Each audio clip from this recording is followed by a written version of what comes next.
Um passo de fé.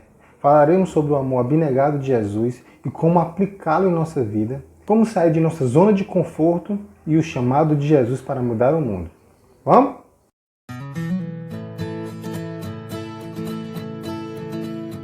Olá, irmãos e irmãs, eu sou o Sami e mais uma vez estamos aqui no canal Farol 7, onde falamos de Deus e de como podemos mudar o mundo para melhor sobre os seus comandos.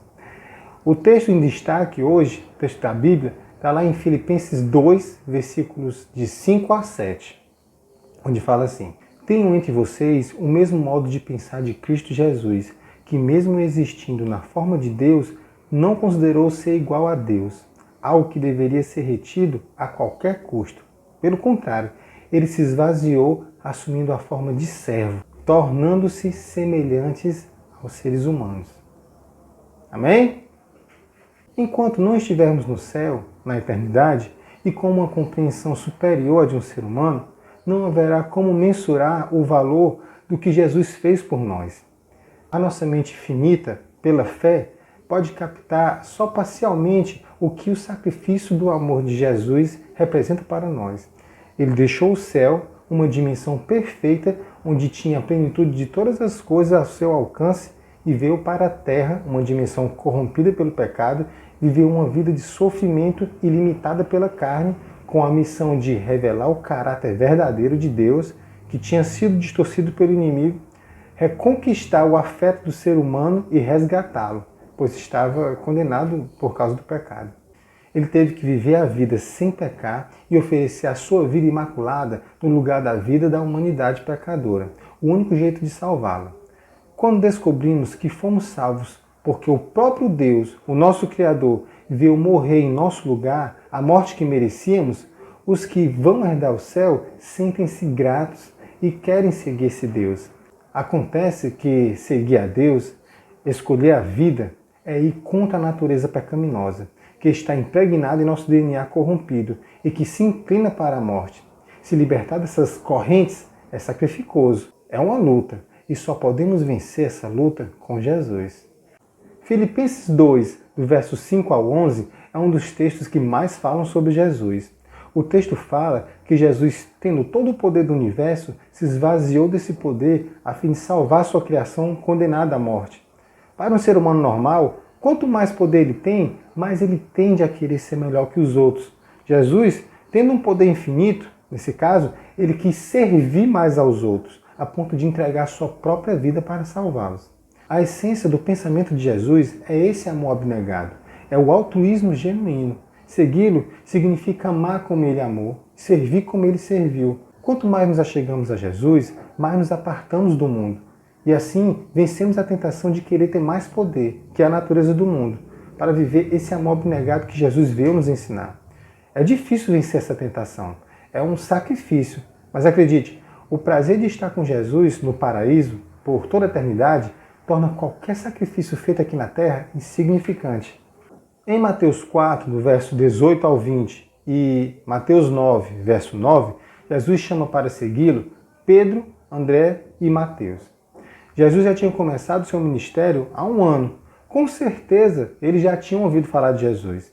E no dia que Jesus fez o chamado a eles, em seus corações, mesmo sem entender direito, eles sabiam que suas vidas iriam mudar radicalmente. Sabe por quê?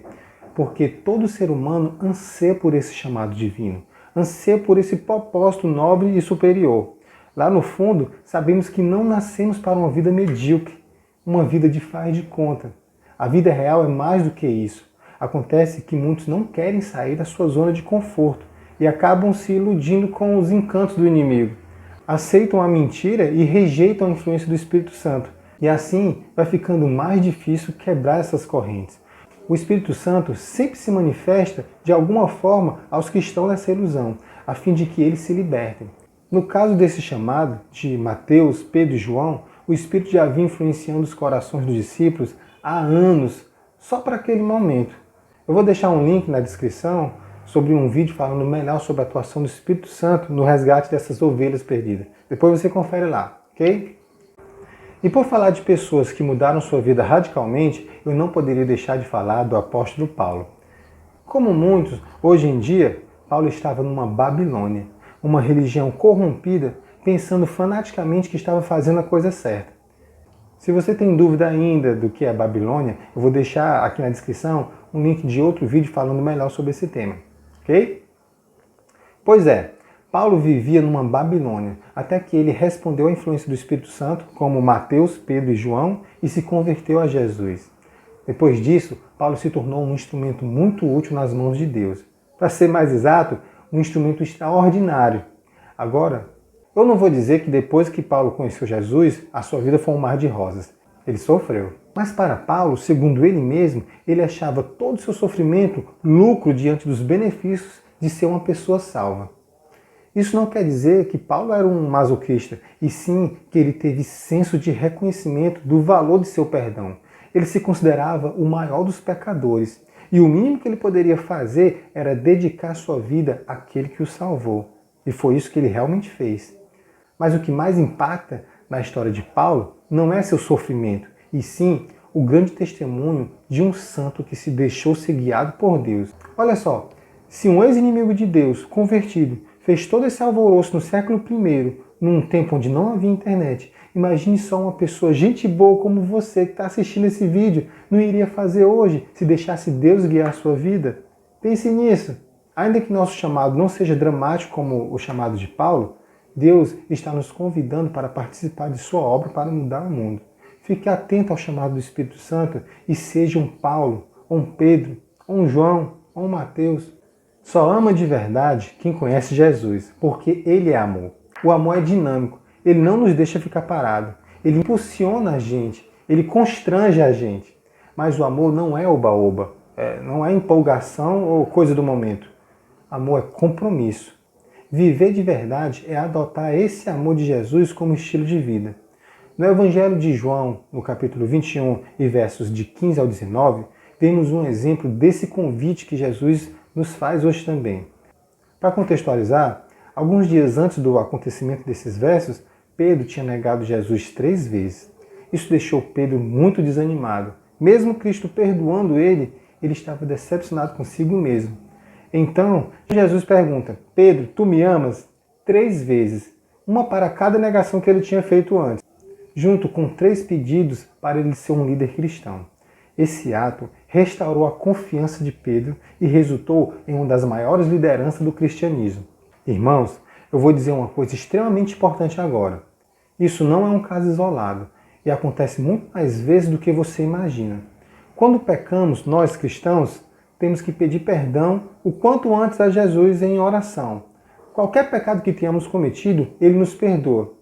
Perdoados os nossos pecados, ficamos em paz novamente.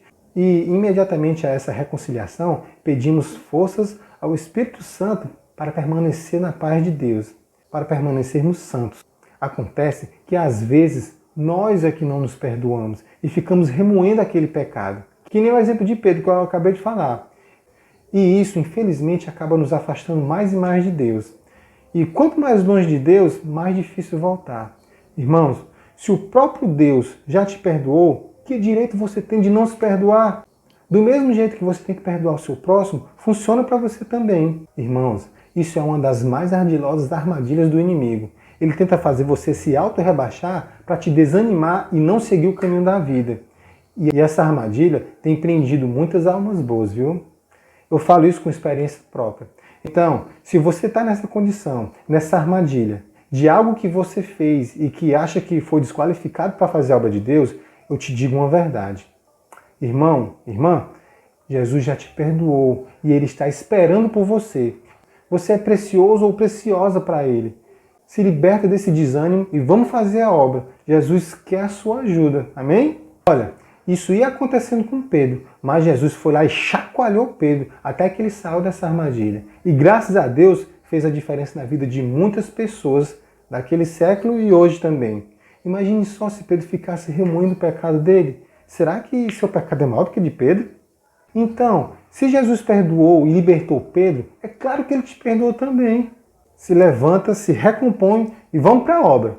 Ainda falando da conversa entre Pedro e Jesus, de João 21, eles chegaram à conclusão. Pedro, depois da certeza do perdão de Jesus, decidiu segui-lo e ser um líder da igreja cristã. Ok. Então Jesus revela a Pedro o que aconteceria com ele nessa missão. Ele seria martirizado. Pedro pregaria em outro idioma cheio do Espírito Santo no dia de Pentecoste. Milhares de pessoas se batizariam e se converteriam ao cristianismo. Presenciaria a descida do Espírito Santo sobre os gentios na casa de Cornélio. Realizaria milagres e glorificaria o nome de Jesus. Iria herdar a eternidade junto com os anjos e os santos para todo sempre. Porém, custaria seu martírio em Roma, crucificado de cabeça para baixo. Mais na frente, na Bíblia, vemos que Pedro, mesmo assim, escolheu seguir Jesus. Amém. O que levou Pedro a fazer essa escolha? Fé em Jesus, o Cristo, o Salvador da humanidade. Pedro deu sua vida por seus irmãos que estavam perdidos. Ele se assemelhou a Jesus. Ele decidiu amar como Jesus amou. Ele conseguiu. Ele venceu. Do mesmo jeito que a história de Jesus não terminou no sepulcro, a história dos que o seguirão não terminará na morte. Terminará na eternidade. Amém? Ele ressuscitará os que morreram com fé nele e levará vivos os santos que ainda estiverem vivos em sua segunda vinda.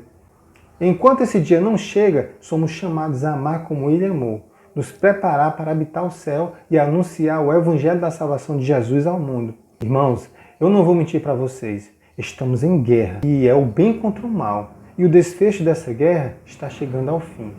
Mas devemos ser iguais a Pedro, não focar nas perdas, e sim na nossa recompensa eterna. Quando respondermos ao amor de Deus aqui na terra, transformando amor em ação, cumpriremos o propósito de nossa vida e experimentaremos a maior e mais completa alegria. E quando estivermos no céu, sem dor, sem morte, na tão sonhada paz, na presença física de nosso Criador e Redentor, veremos que todo sacrifício nesse grande conflito valeu a pena. Hoje vou encerrar com uma oração e peço que vocês me acompanhem. Senhor Jesus, meu Deus, te pedimos, Pai, por favor, perdoa todos os nossos pecados, Pai. Todos os pecados que nos escravizam e nos impedem de fazer a Tua obra. E assim, Senhor, na certeza do Teu perdão, te pedimos também, batize-nos com Teu batismo, Santo Espírito, e enche-nos com Teu poder e dá-nos força e habilita-nos, Pai, que nós possamos fazer a Tua obra. E assim, Pai Santo, Teu Evangelho seja pregado ao mundo inteiro e que finalmente, no Teu devido tempo, o Senhor retorne e nos dê a Tua paz, Senhor Jesus. Estabeleça o Teu reino aqui na terra e assim ficaremos contigo para sempre. É o que te pedimos e já te agradecemos.